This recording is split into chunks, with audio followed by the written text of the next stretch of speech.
I'm gonna teach you how to read a lead sheet, hopefully play something musical that sounds satisfying to you pretty quickly, even if you're a beginner, intermediate, whatever.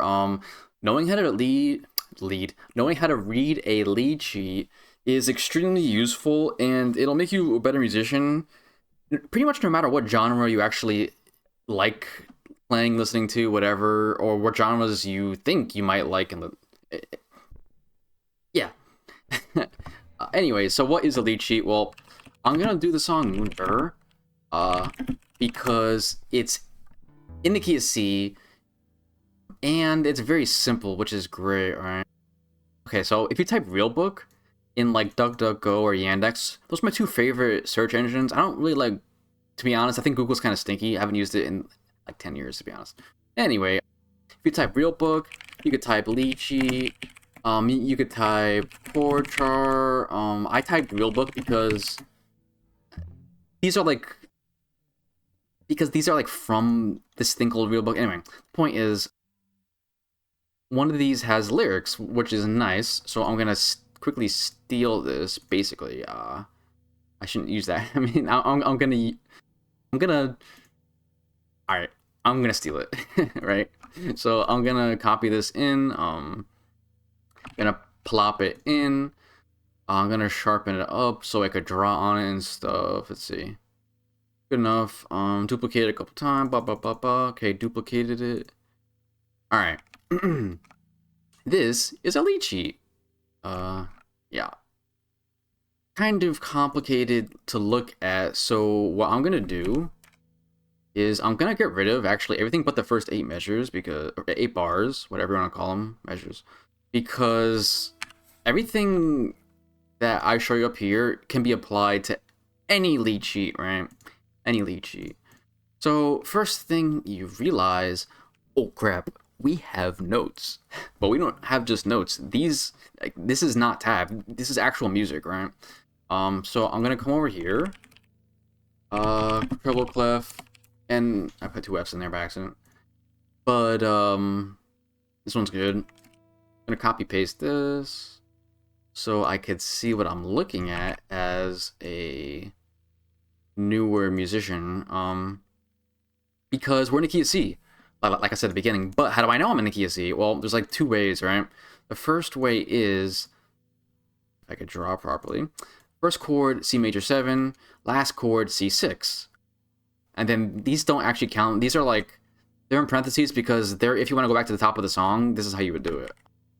And the third thing, or second thing, is there's no sharps and flats up here on the staff before the music starts. So you're in a key of C. Pretty simple. Good. Now we know that, and we know that, for example, we know that this is going to be a G. This is going to be a D. This is going to be a C.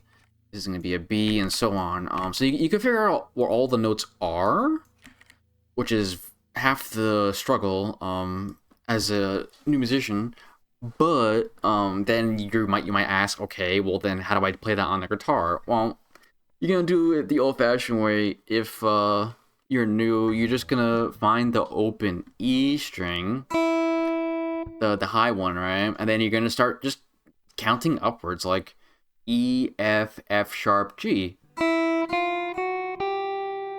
which is this note, and then you're gonna be like, okay, this is a D. So I need to keep going until I get a D because this note is higher than that. So we're going upwards here. And then this one's a C right there. And then you might just try to play those 3 notes in a row, right? And I think that is probably the most efficient and easiest way to figure out where these notes are on guitar, right? It might take a little bit of time, but this gets really fast, really fast. It should not take a long time. By the time you get to the bottom of the song, you'd be like, oh, I played the note a million times. Like I don't know, this G is the same one as this, and I know where that is, and things just start coming really quickly. Good. So now we know how to find notes, and we know what they are. The next thing is we got chords, and we got some pretty complicated chords. if you're not used to seeing stuff like this. So what I want to do is I want to just simplify them all down to the most basic type of the chord, because something that I realized that I wish someone explained to me when I was starting to learn how to play music. A lot of these like C major 7, right? F7 sharp 11. These are the these are the ways that Henry Mancini, for example, chose to embellish his song when he wrote it in the first commercial recording. Like, these are based off of the big commercial recordings, and this is how they were embellished on those first recordings. So that's why, like, these lead sheets might have all these very specific chords. It's because they're trying to show you, if you played it the quote unquote right way, that's how it would be. But we don't care. We're trying to make our own music and have fun doing that ourselves. So I've now reduced everything to basic chords that I think every guitar player, no matter what genre you even play or care about, would know. Like, everyone knows how to play C, A minor, F. Like, this goes beyond genres. Like, this is basic stuff here. So now, what can I do with this knowledge so far that I've learned? I could find some notes. Yes, it might take a little bit of time. I could find some chords, and I could put them together and make something interesting, something that sounds like music, right? So what I want to do, just to show you that, is I'm going to play this as a beginner might play. I'm going to play the note with the chord, these notes with the chord, these notes, and then a chord, and so on. And I want to show you how musical this sounds. It sounds good, something satisfying, right?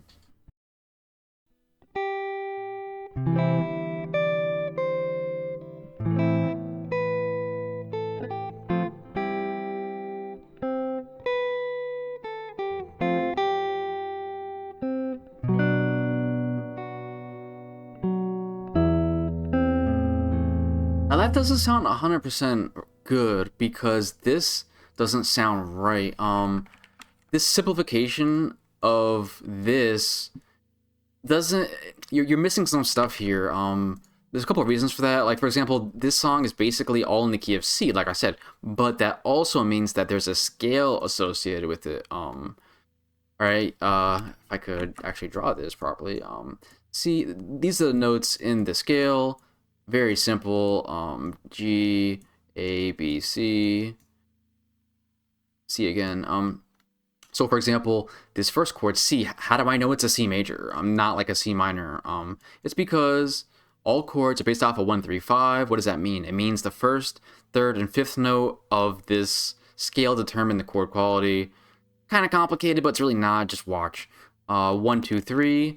That's the 3. You have an E.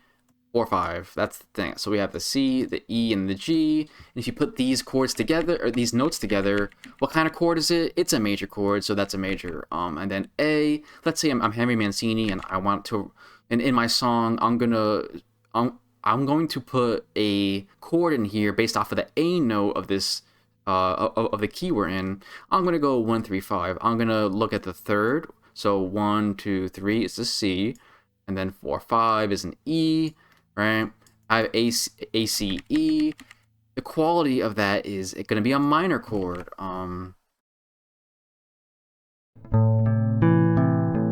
Right? That's a minor quality. So it's kind of complicated when you get to like B minor and yeah, I'll just leave it at that. I don't want to go too much more than that. This is already too complicated, to be honest. But just know that when you simplify down these chords, for example, like, it's not going to be A major, it's going to be A minor, because of the way that the chord is created from the scale, the basic scale. Now that leads me to, like, why does this sound bad? Even this one could sound kind of weird, to be honest. It's because sometimes when you oversimplify things, it sounds worse. For example, this chord sounds infinitely better to me, and there's reasons for why he picks this chord. It's because he's backing up into this chord, and like this is step one and this is step two, and then he arrives here, and it's like a very specific sound that these three chords make in order. So that's why he's doing that. Like he's starting you off with this and that. But I want to show you something that you could do when things don't sound perfect. So what I want to try now is I'm gonna play, for example, the first two measures kind of complicated. This one kind of complicated. All the easy stuff is going to be complicated to show you an effect that's complicated, that's complicated, that's complicated. And then for these ones, like I'm playing just the F, just the F, just the B, and I want to show you how when things don't sound good, you could just play just that one note and it will sound good.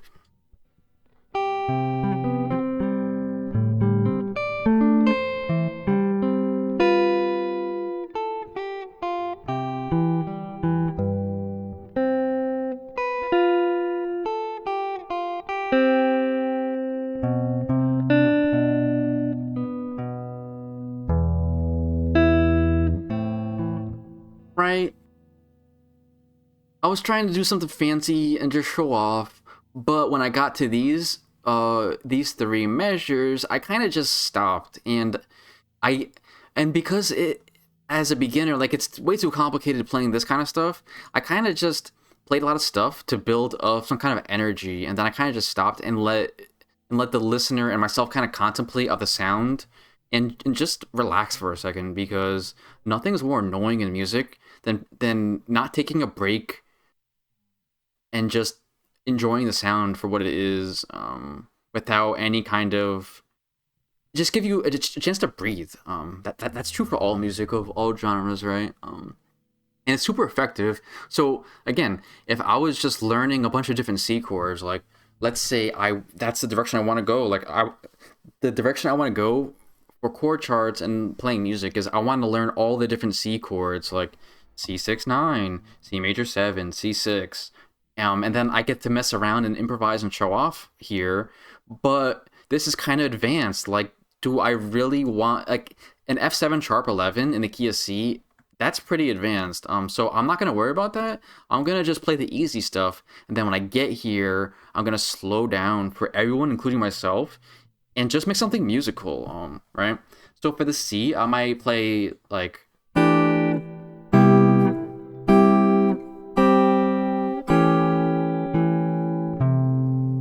There's so many different C sounds, and same thing for A minor.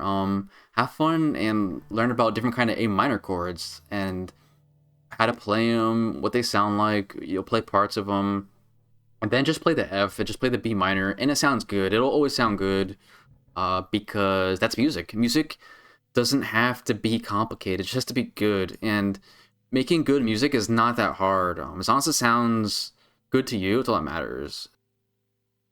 Now, I guess I'll keep going. Like, how would I do the rest of this song, right? Let's say I really wanted to learn this song, and I don't really know it that well, so I need to take my time and kind of analyze it just a little bit before I pile into it. Yeah, I'll go like this, get rid of that, get rid of that. Yep, get rid of that. This one, as a beginner, I would say just go like this. It's not going to sound perfect. Same thing here. It's not going to sound perfect. Maybe you could lead this as like a challenge, like an E7 chord. I think I'll just leave that actually.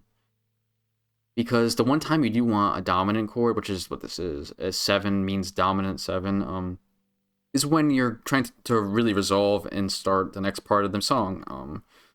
Yeah, a slash chord means this is the bass note. Doesn't actually matter. It does matter, but it doesn't matter realistically.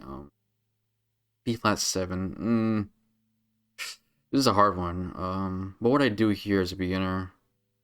A minor, C7, F. I mean, I see what they're doing here. They're jumping in fifths here. It's kind of complicated. I don't really. The point is he's trying to back up into this, so maybe I would play like some kind of an E chord here. Like I would say, screw this.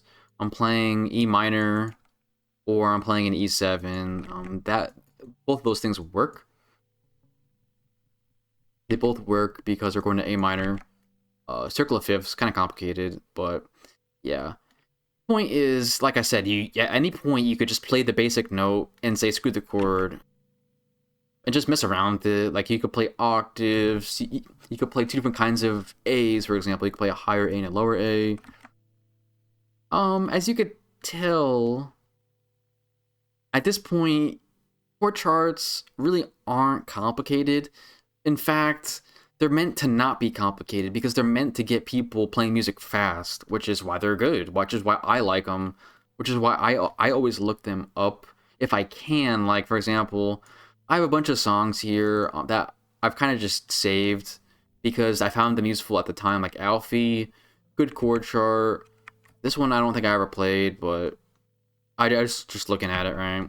April in Paris, that's a good song. I haven't actually played it, but I might play it one day. Who knows? And I have all these lead sheets for song. Like, this is a really good song. I should play this one again. Time for Love, really nice song. It looks complicated, but if you apply some of these techniques, for example, this is an F. Okay, maybe it's kind of complicated. Anyways, Beauty and the Beast. That's a very easy song. Some chord charts don't actually have all the big extensions. Oops. That's some opera stuff. What is this one? Yeah, see, like, this one is already simplified. I didn't do this. I found this one like this, and it's quite easy chords, like G7. Okay, maybe I have to look up one chord real quick. What else? This one, I would just simplify this down. You can play a C if you want.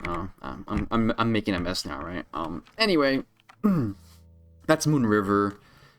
That's how you'll read a lead sheet and you can start playing music pretty quickly. Mess around with some basic chords, some basic melodies, and enjoy.